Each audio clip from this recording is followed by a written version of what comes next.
इस प्रकार से 50 डिग्री सेंटीग्रेड टेम्परेचर पर नाइट्रिक एसिड का जो रिएक्शन होगा कंसनट्रेट H2SO4 की प्रेजेंस में होगा, तो होगा क्या इसमें कि OH पर नेगेटिव होगा और NO2 पर प्लस होगा।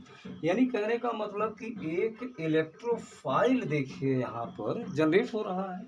और हम अनुनादी संरचना में देख चुके हैं 5 अनुनादी संरचनाओं में कि नेगेटिव चार्ज या तो आर्थो पे होता था या फिर पैरा पर।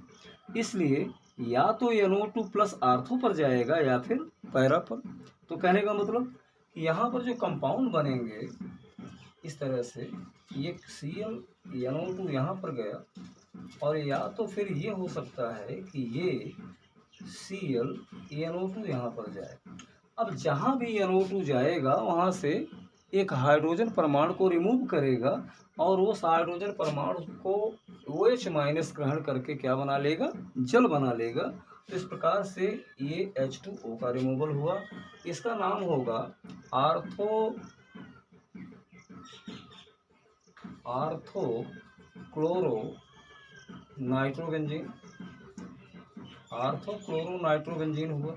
इसका नाम क्या होगा, पैरा 1 और 4 पोजीशन पैरा, 1 और 2 position ortho, 1 ortho chloro nitrobenzene. इसका नाम होगा para chloro nitrobenzene, para chloro nitrobenzene ये होगा। अब ये बेसिकली 80% फॉर्म होता है जबकि ये 20% होता है। तो आप बता सकते हैं कि मेजर प्रोडक्ट यहाँ कौन हुआ, मेजर प्रोडक्ट हुआ पैरा क्लोरो नाइट्रोबेंजीन। ये अधिक मात्रा में बनेगा एक्सेस अमाउंट में, जबकि ये लिटिल अमाउंट में फॉर्म होता है। तो इस रिएक्शन को कहते हैं नाइट्रीकरण। इस अभिक्रिया का नाम क्या होगा, नाइट्रीकरण होगा, यानी नाइट्रेशन। इस रिएक्शन को कहते हैं नाइट्रेशन, नाइट्रीकरण। तो नाइट्रेशन जो हैलोएरिन का होगा वो थोड़ा स्लो होता है कंपेयर टू बेंजीन। बेंजीन में जो नाइट्रेशन होगा वो स्ट्रांग होता है यानी फास्ट होगा, जबकि हैलोएरिन यानी क्लोरोबेंजीन का जो नाइट्रेशन होगा it will be very slow होगा, लेकिन कंपाउंड फॉर्म होंगे। और कुल मिला करके अटैक कौन किया, इलेक्ट्रोफाइल जा करके रिंग पर अटैक किया। कहाँ किया, या तो आर्थो पर या फिर पैरा पर। मेटा पोजीशन पर नहीं जाएगा क्योंकि मेटा पर कोई नेगेटिव चार्ज रेजोनेटिंग स्ट्रक्चर में डेवलप नहीं हुआ था। अब अगर हम नाइट्रेशन के बाद इसमें देखें, नाइट्रेशन के बाद सल्फोनेशन देखें, सल्फोनीकरण हिंदी में कहते हैं सल्फोनीकरण और अंग्रेजी में कहते हैं सल्फोनेशन। सल्फोनेशन सल्फोनेशन कराने के लिए हम उसी कंपाउंड को लेते हैं इस प्रकार से क्लोरोबेंजीन, और क्लोरोबेंजीन का रिएक्शन यहाँ पर इस प्रकार से OH माइनस SO3H प्लस, यानी कुल मिला करके ये होगा H2SO4 सल्फ्यूरिक अम्ल, सल्फ्यूरिक एसिड है ये। सल्फ्यूरिक एसिड का स्ट्रक्चरल फार्मूला इस प्रकार से लिख करके, ताकि हमें ये पता चल जाए कि यहाँ इलेक्ट्रोफाइल कहाँ है और न्यूक्लियोफाइल कहाँ है। अब इसमें अटैक कौन करेगा, 80 डिग्री सेंटीग्रेड पर ये रिएक्शन होगा, लेकिन ये होगी फ्यूमिंग सल्फ्यूरिक एसिड, फ्यूमिंग होगी। फ्यूमिंग का मतलब सधूम। ये जो सल्फ्यूरिक एसिड ली गई ये सधूम होगी। तो सधूम अगर होगी तो कुल मिला करके आपका इलेक्ट्रोफाइल, चूँकि हम इलेक्ट्रॉन स्नेही प्रतिस्थापन अभिक्रिया पढ़ रहे हैं, तो अटैक कौन करेगा रिंग पर, SO3H प्लस। कहाँ करेगा, या तो आर्थो पर या फिर पैरा पर। तो मेन कंपाउंड कौन बनेगा, पैरा वाला कंपाउंड। देखिए इस प्रकार से यहाँ दिखाना दोनों होगा, क्लोरो यहाँ होगा, SO3H यहाँ हो सकता है, और दूसरी कंडीशन में SO3H यहाँ हो सकता है। Cl अपनी जगह पर होगा, SO3H अपनी जगह पर होगा। ये इलेक्ट्रोफाइल आकर के अटैच हो गया। अब जहाँ भी अटैच होगा वहाँ के एक हाइड्रोजन को रिमूव करेगा, वो निकला हुआ H प्लस OH माइनस के कम्बिनेशन से क्या फॉर्म कर लेगा, वाटर। तो यहाँ पर वाटर बन गया। अब इस कंपाउंड का नाम क्या हो, 1 और 2 की पोजीशन आर्थो, 1 और 4 की पोजीशन पैरा। इसका नाम होगा ortho chloro benzene sulphonic acid, benzene sulphonic acid, sulphonic acid. इसका नाम अपने आप बता सकते हैं कि पैरा क्लोरो, P' लगा दो, para chloro benzene sulphonic acid, benzene sulphonic acid. तो इस प्रकार से मेन कंपाउंड कौन सा होगा, पैराफोज वाला, चूंकि 80% फार्म होता है, ये मात्र 20% फार्म होता है। ये रिएक्शन कहलाता है सल्फोनेशन। तो सल्फोनेशन को समझने के लिए, चूंकि हम इलेक्ट्रोफाइल का अटैक करा रहे हैं, न्यूक्लियोफाइल का अटैक तो मैं करा नहीं रहा हूँ, चूंकि अपना रिएक्शन कौन सा है, इलेक्ट्रोफिलिक सब्स्टिट्यूशन रिएक्शन है। और जहाँ पर एक्टिव कौन होगा, इलेक्ट्रोफाइल होगा। और इलेक्ट्रोफाइल कहाँ जाएगा, आर्थो पैरा, चूंकि आर्थो पर भी निगेटिव चार्ज डेवलप था और पैरा पर भी निगेटिव चार्ज डेवलप। इस प्रकार से और रिएक्शन भी है इसमें, हाइलोजनीकरण। जैसे हाइलोजनीकरण देखिए, हाइलोजनीकरण, हाइलोजनेशन, हाइलोजनेशन, हाइलोजनेशन रिएक्शन में देखिए आपको लेना वही है क्लोरोबेंजीन को, कोई भी हाइलोजन ले सकते हो, क्लोरोबेंजीन हो, ब्रोमोबेंजीन हो, आयोडोबेंजीन हो, लेकिन जनरली क्लोरोबेंजीन को लेकर के रिएक्शन को हम लोग शो करते हैं। बेस्ट एग्जांपल होगा क्लोरोबेंजीन। अब क्लोरोबेंजीन पर हम अगर रिएक्शन कराएं किसी हाइलोजन का, तो मान लीजिए मैंने ले लिया Cl और Cl, और किसकी प्रेजेंस में, निर्जल AlCl3 की प्रेजेंस में, निर्जल AlCl3, इंग्लिश में एनहाइड्रस AlCl3 की प्रेजेंस में। जब ये Cl का इलेक्ट्रॉन ये अपनी ओर कैप्चर करेगा तो निगेटिव हो जाएगा और ये पॉजिटिव हो जाएगा। यानी एक कौन हुआ, इलेक्ट्रोफाइल हुआ, दूसरा कौन हुआ, न्यूक्लियोफाइल हुआ। अटैक कौन करेगा, इलेक्ट्रोफिलिक सब्स्टिट्यूशन रिएक्शन में इलेक्ट्रोफाइल अटैक करता है, तो कहाँ जाएगा ये, या तो फिर आर्थो पर या फिर पैरा पर। तो कंडीशन ये इसमें देखिए, अब ये कंपाउंड आपके दोनों बनेंगे। एक तो कंपाउंड यहाँ बन जाएगा, एक Cl तो ऑलरेडी पहले से था, एक Cl आर्थो पोजीशन पर लगा, एक Cl यहाँ पर ऑलरेडी पहले से था और एक Cl पैरा पर लगा। इसका नाम होगा आर्थो डाइक्लोरोबेंजीन, आर्थो डाइक्लोरोबेंजीन, ये नाम इंग्लिश में ही है। और ये होगा पैरा डाइक्लोरोबेंजीन, पैरा डाइक्लोरोबेंजीन। ज़्यादा मात्रा में कौन बनेगा, अब पढ़ते आए हैं कि 80% पैरा पोजीशन बनता है और 20% मात्र आर्थो बनता है। तो मेजर जो प्रोडक्ट होगा आपका कौन होगा, पैरा डाइक्लोरोबेंजीन होगा। ये है हाइलोजनेशन। तो अभी तक ये बताया गया आपको कि इलेक्ट्रॉन श्रेणी प्रतिस्थापन अभिक्रिया में और भी एग्जाम्पल हैं। जैसे हाइलोजनेशन के बाद अगर हम यहाँ पर एल्किल हैलाइड, एल्किल हैलाइड को ही लें, एल्किल हैलाइड हाइलोएल्केन, हाइलोएल्केन से भी रिएक्शन होगा, से अभिक्रिया करता है। और अगर अभिक्रिया करेगा तो मान लीजिए यहाँ पर CH3Cl मैंने ले लिए, जो कि हाइलोएल्केन है, मेथिल क्लोराइड। मेथिल क्लोराइड में यहाँ पर इलेक्ट्रॉन किसकी ओर अट्रैक्ट होंगे, Cl की ओर। Cl हो गया माइनस और CH3 हो गया प्लस।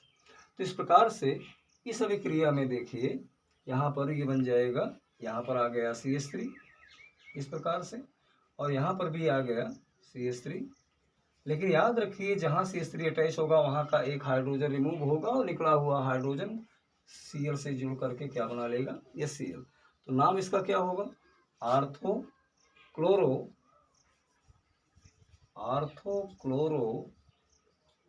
टॉलुएन,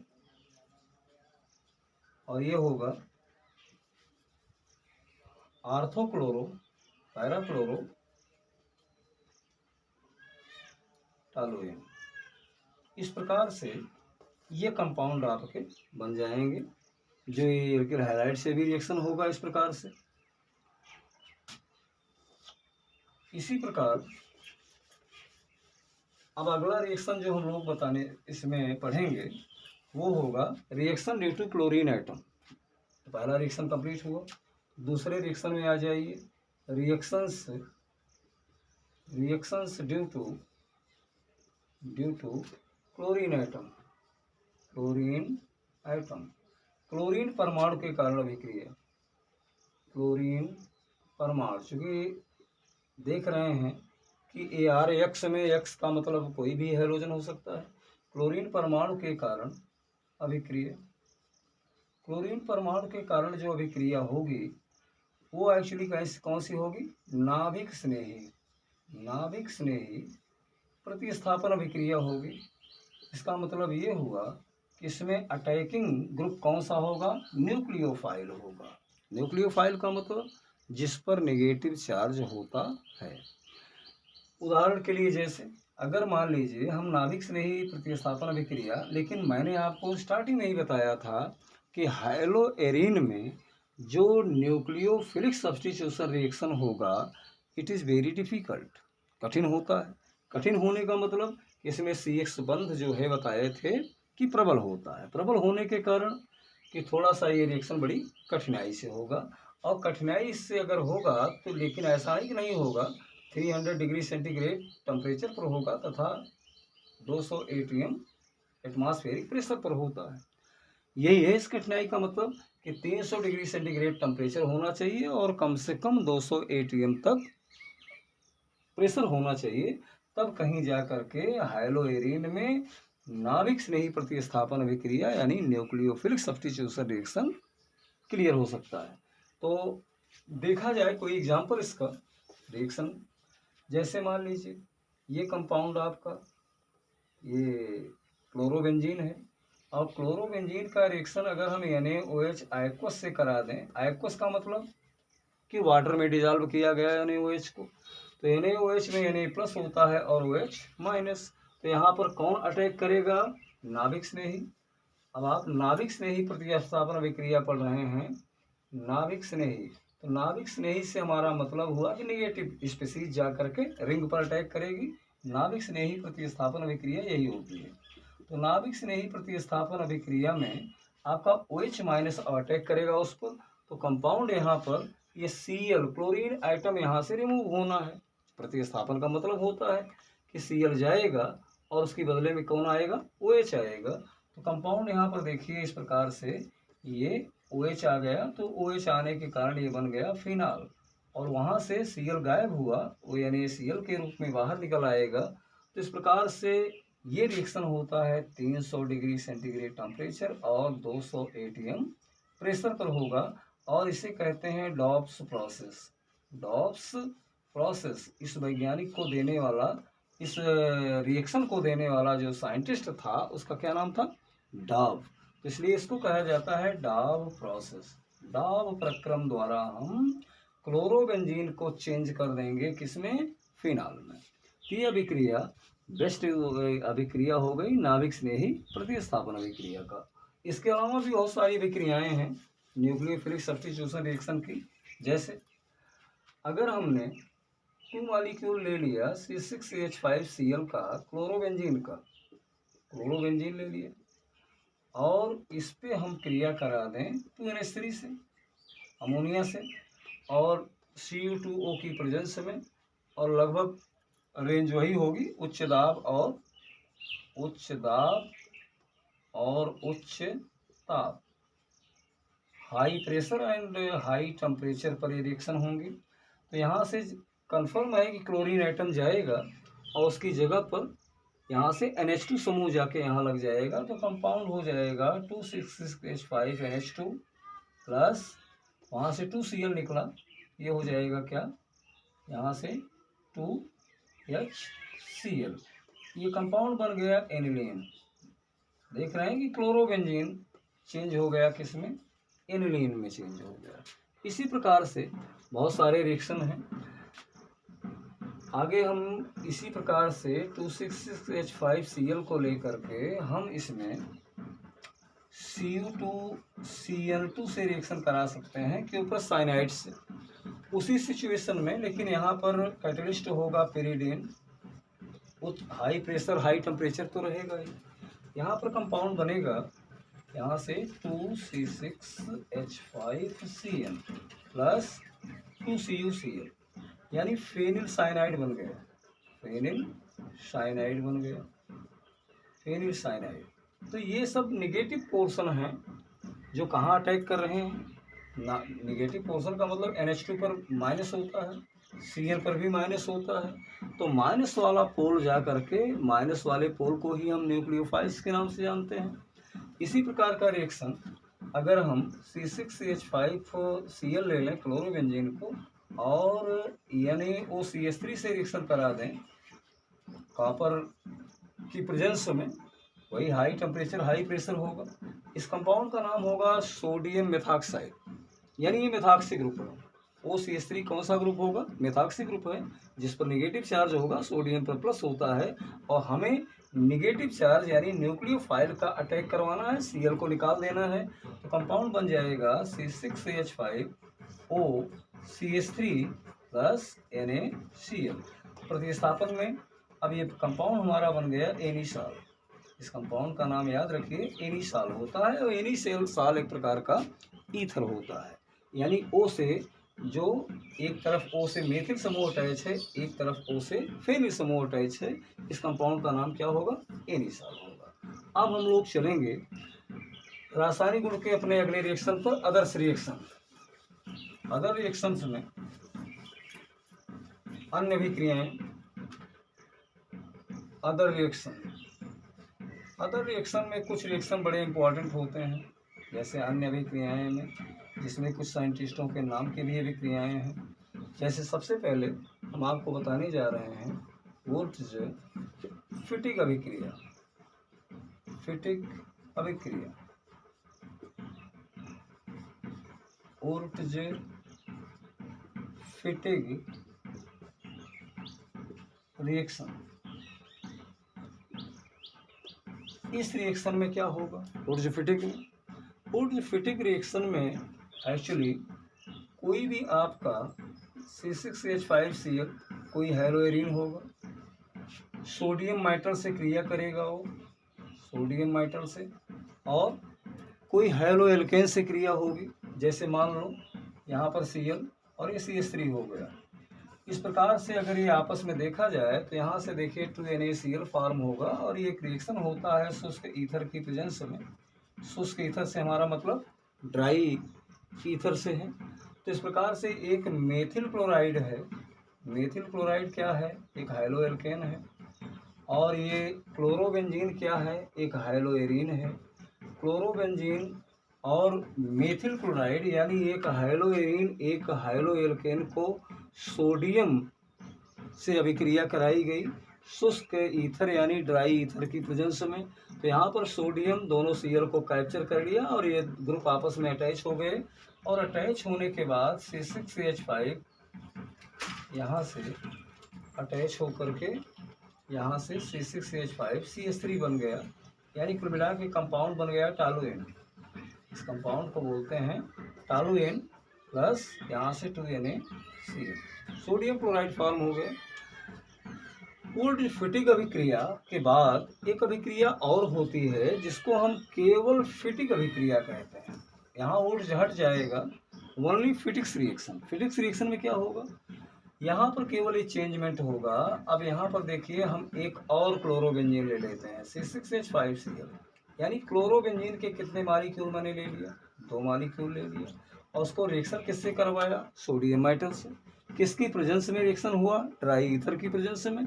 अब ये दोनों फेनिल ग्रुप आपस में अटैच हो जाएंगे, तो यहाँ पर भी हो जाएगा C6H5। इसको कहते हैं डाईफेनिल, इसे एक बोला जाता है डाईफेनिल, यानी जहाँ पर बेंजीन की 2 रिंग आपस में अटैच हो जाएगी, डाईफेनिल बन गए।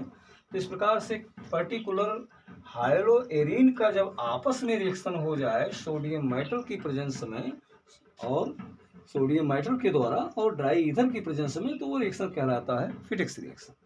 इसी प्रकार का रिएक्शन उल्मान्स रिएक्शन से होता है। उल्मान ने क्या किया? उल्मान ने ये किया कि इन्होंने ले लिया C6H5Cl यानी क्लोरोबेंजीन को, और इन्होंने कॉपर की प्रेजेंस में रिएक्शन कराया।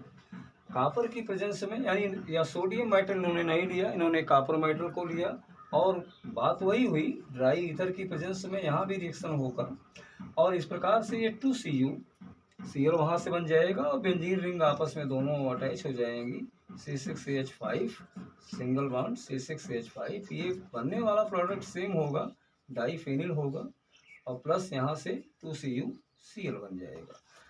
तो हमारे कहने का मतलब हुआ कि चाहे फिटिग रिएक्शन हो और चाहे उल्मान्स रिएक्शन हो, और ये रिएक्शन चूँकि साइंटिस्ट के नाम के रिएक्शंस हैं, इसलिए ये बड़े इम्पोर्टेंट हैं। उल्मान्स उल्मांस रिएक्शंस इसको बोला जाता है। उल्मांस नामक साइंटिस्ट द्वारा जो 1901 में इस रिएक्शन को दिया गया, जिसमें प्रोडक्ट बिल्कुल वही बनेगा जैसा फिटिक्स रिएक्शन में बनता है, अर्थात डाइफेनिल यहाँ भी डाइफेनिल। अंतर क्या है? अंतर यह है कि फिटिक ने यहाँ सोडियम मेटल का यूज किया, जबकि उल्मांस ने क्या यूज किया? कॉपर मेटल का यूज किया। इस प्रकार से ये रिएक्शन बड़े इंपॉर्टेंट रिएक्शंस हैं अदर रिएक्शंस में।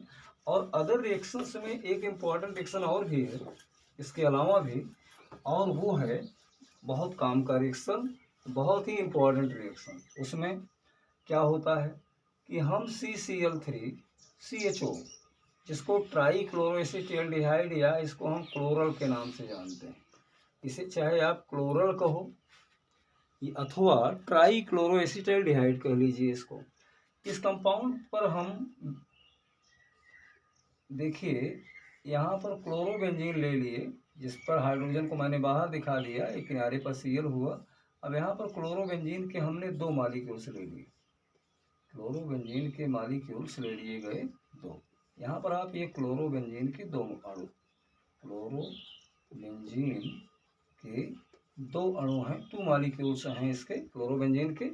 और ये रिएक्शन होता है कंसनट्रेट H2SO4 की प्रेजेंस में, सांद्र H2SO4 की प्रेजेंस में होगा। तो यहाँ से क्या होगा कि क्लोरोबेंजीन के दोनों हाइड्रोजन ये देखिए H2O के रूप में निकल जाएंगे। 2 हाइड्रोजन क्लोरोबेंजीन का, एक ऑक्सीजन ले लिया क्लोरल से और वाटर के फॉर्म में निकल जाएगा, शेष कंपाउंड आपस में अटैच हो जाएंगे। तो जब अटैच हो गया तो कंपाउंड कौन सा हुआ? CCl3CH बचा। अब रिंग में यहाँ पर देखिए इस प्रकार की कंडीशन आ गई, Cl यहाँ पर है, यहाँ पर भी क्या होगा? वही उसी प्रकार का कंपाउंड इस प्रकार से, और उसके बाद यहाँ पर निकल गया वाटर। इस कंपाउंड का नाम क्या होगा? इसको कहते हैं, देखिए यहाँ पर CH जो है और Cl ये पैरा पोजीशन मानी जाएगी, ये भी पैरा पोजीशन मानी जाएगी। इसको कहा जाएगा para para die chloro, para para die chloro. अब डाई क्लोरो Cl 2 Cl हैं इसलिए डाई क्लोरो कहा गया। ये डाईफेनिल है, इसको कहते हैं डाईफेनिल, डाईफेनिल। अब ये ट्राई क्लोरो देखिए यहाँ पर ट्राई क्लोरो, ट्राई क्लोरो, और 2 कार्बन IUPAC में इथेन कहलाते हैं, इथेन। तो इस प्रकार से डाई क्लोरो का डी ले लिया जाता है, डाईफेनिल का भी डी लिया जाता है, और ट्राई क्लोरो इथेन का टी ले लिया गया और फॉर्म हो गया DDT। DDT स्ट्रांग इंसेक्टिसाइड है, प्रबल कीटनाशक होता है। तो इस प्रकार से एग्जाम में DDT का ये रिएक्शन बहुत इंपॉर्टेंट है और कई बार इसको पूछा गया है। इस प्रकार से आपका हाइलोइरिन का भौतिक और रासायनिक गुण ये पोर्शन समाप्त हो।